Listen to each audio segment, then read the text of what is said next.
congratulations for your album. Thank you very much. I was reading some interviews, and what I know it's the main concern because everybody in Helloween write great songs, and there was a struggle to choose the songs that would be in the album. How was the process? Yeah, as always, brutal. When you have way too much songs at the side, it's a luxury problem. But fortunately, we have some Helloween fans in the management, so that's what we did on the last album as well. Last album we had 16 tracks on the table, and they chose their favorites. This time, as mentioned, we had a big luxury problem. We had 23 songs in the pre-production. Wow. And we could not actually decide which one goes out and which one goes in. And so we just decided, okay, let the boys in the management decide, because they did a good job last time. What they actually did, I think I have to actually speak to Roman, because he's the one who actually was the guy leading the discussion in the management. I think they probably chose one album and already had in the back of their mind the second album. So they probably already have the second album, which I said, yeah, but I mean, yes, we're going to record another album, but I'm quite sure that everybody wants to write this or that new song for the next album. And they were like, oh, really? But there's still 13 great songs left over here. So, okay.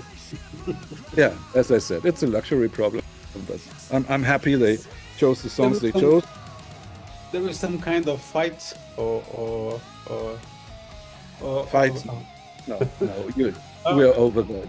We are over that. Because we all are aware that if you write your song, it's your baby. You love your baby unconditionally. So, at the end of the day. There is a great band, a great Brazilian rock and roll band. They do elections. They were in 8. They do elections, and one of the guys confided me that in the middle of the night, there was some guy, if you vote in my song, I vote in yours. Well, that's politics.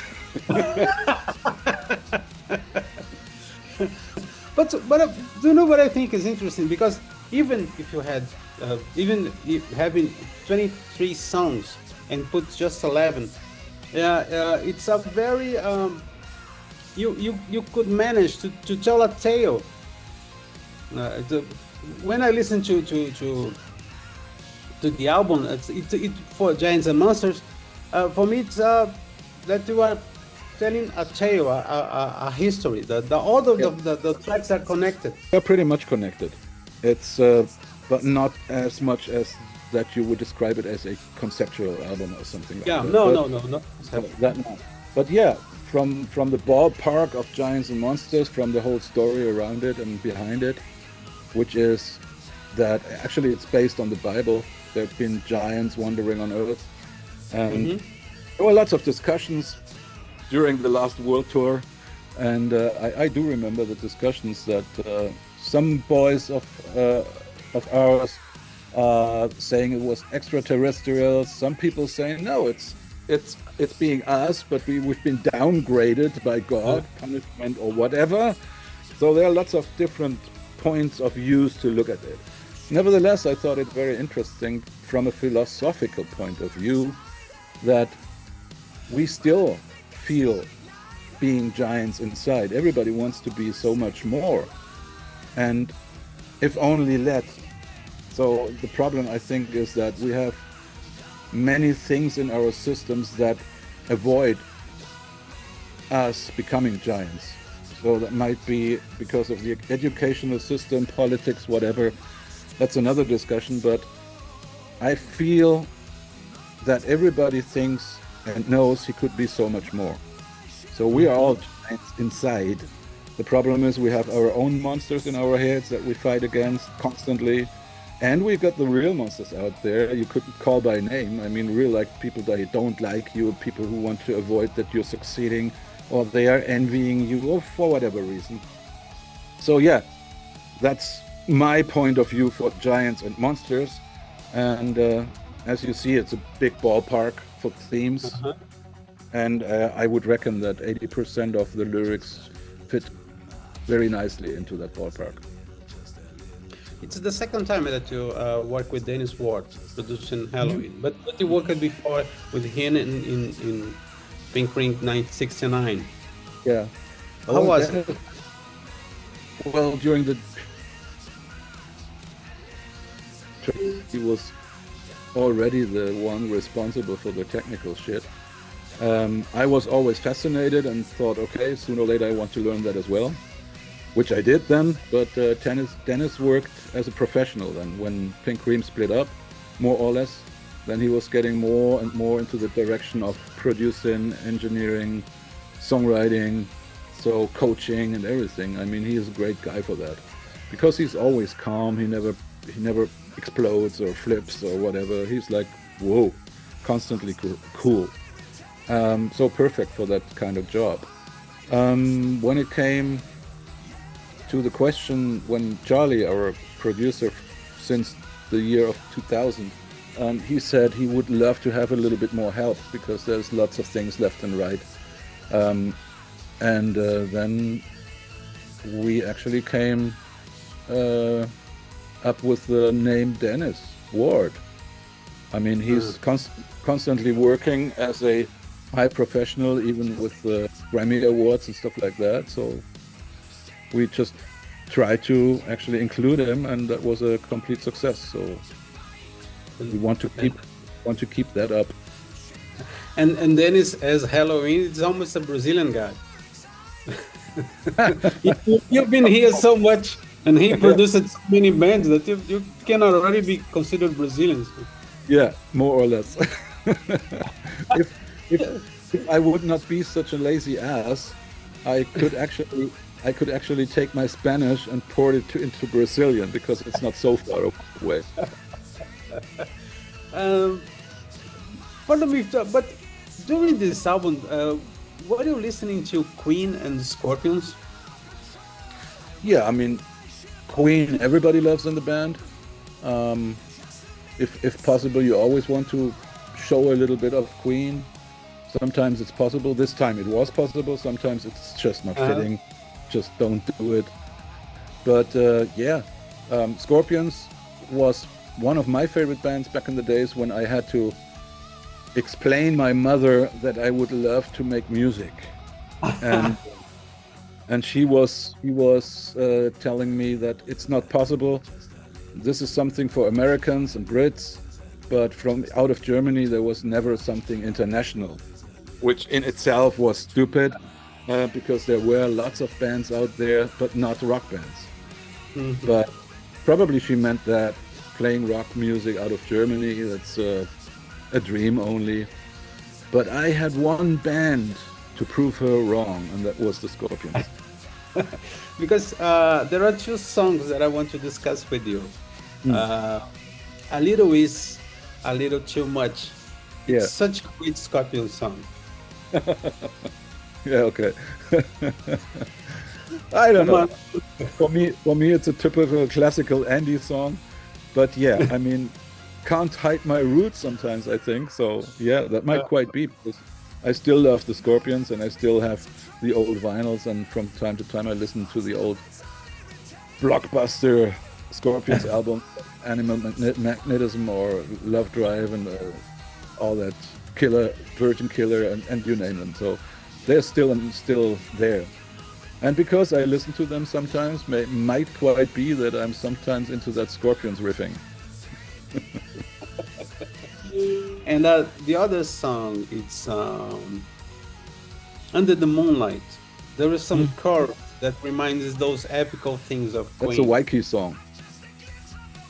Oh, yeah. Oh, you're frozen. I hope you hear me. No, I'm here. Should be back in 10 seconds. I'm right. Sometimes it drops out for 10 seconds on my side only. But you're back. Here you are. Okay, Under the Moonlight. What's going on with Under the Moonlight? Under the Moonlight, there are some chorus that reminds me a great Queen song. All those epical songs by Queen. Under the Moonlight. Yeah, that's something we should ask Waikiki, because Waikiki wrote that song. But Waiki also is a great Queen fan, so he could probably tell you from where he got it. I don't know. I think it's a well. If you listen to as we are talking about Scotland, if you listen to a band for such a long time, and sometimes it gets inside your soul. Absolutely. I mean, I cannot actually deny that whenever I write a song, it's probably in the way a mixture of a little bit of the Sweet with Kiss and a little bit of Judas Priest, probably some Scorpions ideas or here and there, and sometimes when it's like more hard, it's probably a little bit Slayer or Anthrax or whatever. It's like a cocktail that I mix, and even probably sometimes without me realizing, Waiki tells me, you listened a little bit too much to Deftones. And I go, oh, really? Because I wasn't aware, and he said, yeah, because all these atmospheres now you're building in that middle part, for example, it's like disharmonical. Don't get me wrong, it's great, but it's disharmonical, and you never did that before. So that must be from your Deftones listening. Like, okay, maybe he's right, you never know. Themes of power metal, they're a very how can I say, epic theme. Do you think that it has to do some with well, the German people had so many legends, so many characters that we can see, for example, in a Wagner opera. Well, that's another Waiki theme. Michael Weikert would probably now give you 1 hour like professor-like documentary of the classical history and how Haydn would have been the metal star in his days if he only would have had guitars, But Waiki is completely nuts with classical music. And are you coming to Brazil? You've been commemorated for decades. I would reckon we'll be in Brazil somewhere from September, October, November on. So it's on the TBA list, just like South America, Central America. North America we play in the beginning of 26, and this is actually a shame because we are already in the Americas, and then we have to leave again for the European festivals, and then fly back to the Americas again. It's back and forth as always, but yeah. I mean, I would love to play it. Honestly, I would love to play in February, because over here in Europe, it's getting chilly and cold. So be back in the Americas would be the way out. But great beaches. We have to wait. We have to wait. September 26th, I would say. It will be a while. That's also exactly. That's when in Europe it's getting close to winter time. It's getting colder, and then I'm happy to be back in South America. Yeah, love that idea as well. There's the second album with the lineup reunited. How was the encounter? What are you thinking about that? Well, it definitely was much more easy, kind of, because the pressure was off shoulders. Because there was some pressure for the previous album, the self-titled, because it was the first album with the Pumpkins United. So yeah, everybody had that little extra pressure. We have to write some great songs and all that stuff. Yeah, it was a great album. I love it, but it's very consuming. I mean, I listened to the album and I was like, after the album, I have to go down and like, okay, that's it. Well, I love this album, but wow, it's very consuming. And this time around, I feel it's easy listening. It's like more of a roller coaster kind of thing. So there's a beat metal anthem, and then you get some break with a rocker to time to breathe. No speed metal, but time to breathe. And then there's another speed metal going on. There's another speed metal, and it's a ballad, and you have to breathe again, and you're ready for the next craziness, which will come. Don't worry. But it's that kind of mixture that I actually like when I listen to the album. Time to breathe sometimes. That's great. I was watching the video about this is Tokyo. Hmm. What does that mean? Those punches? Punches. Oh, that's Yeah. a culture. That's the culture shock. That's everybody had that culture shock when we first came to Japan. I mean, most of the times, I'd say 99% positive culture shocks, where you really go like, oh, okay, that's how it works over here. Why don't we do it like that? Like, there's so many great things in Japan, but being there for the first time, especially in the 90s, it was quite different. So, in a positive way, different. But you had to know it, and we didn't know. When you come for the first time, you don't know it. I mean, you go like, what, and boom. What kind of culture shock it was for you? Well, one of the biggest culture shocks, for example, the very first concert I've ever gave was in Yokohama. Yokohama is pretty much Tokyo. There's not even one house between Tokyo and Yokohama. So I always say, well, for me, it's Tokyo. But nevertheless, the club, Cheetah, it's called, very famous club in Japan. And I remember we walked into the club like 5 or 6 hours before door open for the sound check, actually. And I was wandering through the concert hall and was like, wow, nice, everything polished, everything nice, beautiful. And I just probably thought, as always, okay, let's see how it's later on, because after each and every concert, I made a habit to go out. After the concert, when the people are gone, I want to go into the middle of the concert hall again and have that last impression of the stage and then call it a day. And this time around, after the concert, I went again, as always, into the middle of the concert hall, and I was like, what the fuck? I mean, it was cleaner than before. I swear to God, it was cleaner than before. And I thought, wow, I mean, what a discipline. I mean, and then Kenshi, good friend of mine, meanwhile, back in the days, it was like the A&R manager, junior A&R manager of Sony Music back in the days. And meanwhile, he's the boss of JVC, of our record company now in Japan. But back in the days, he was describing that the Japanese are raised like, look for your neighbor, look for each other, and be aware that everything you leave behind is maybe not good for the one who comes after you. As okay, wow, okay, I would love that, actually, because that would mean I would not have to clean the street at each and every Saturday evening because most of the shit I see there is plastic and bottles and whatever from other people, which you never will see in Japan. That's unbelievable. I love that.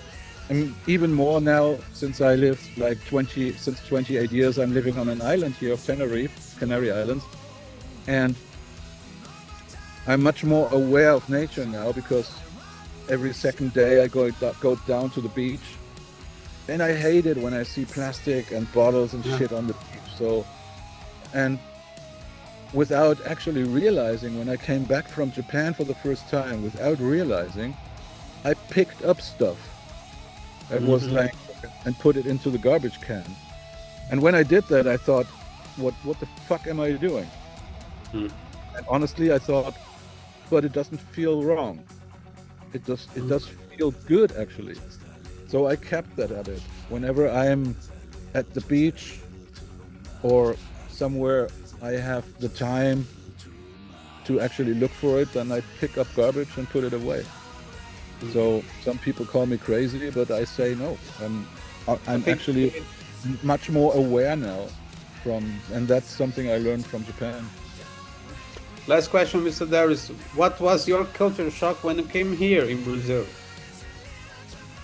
Culture shock in Brazil? Oh, I was pretty much prepared, because long before my first concert in Brazil, I was a bloody tourist in Recife. Yeah. I was in Recife for 2.5 weeks on holiday, So I had a pretty good idea what's going on in Brazil. So I was happy. Brazil, for lots of people, Brazil is so big, and lots of people are a bit scared because of such a big country. When you're coming from a small country in comparison, like, then certainly it feels like you're overwhelmed. You know, so many corners, different. I mean, even when you go into little Germany, how many different corners you find in Germany. Now, You came here in the 90s. You came here. I was in Recife in the year of 1991. Oh, that's a Yeah. great time. Yeah, and it was just in the middle of that friggin' inflation, and the real was like every day the real was 20% less. So I remember there was a little wow, a little boy from I'd reckon 9 or 10 years, I don't remember, but he was actually my guiding angel. He was always with me and show me around, and I bought him some food, and I took him into my protection for these 2.5 weeks. And he was like actually giving me shit when I came out of the bank, because I was changing $100 bill, and he was yelling at me in his mediocre English and telling me that I was a stupid idiot to actually change $100, which will be only half of the value in the very next day. I do remember that. I mean, you know, that little guy. I said, okay, next time I only change $20. And he was like, maximum. Yeah, that was nice. So I'd like to thank you very much for the interview. Hey, my pleasure. It's such a pleasure talking to you, and once again, congratulations for the album. Thank you.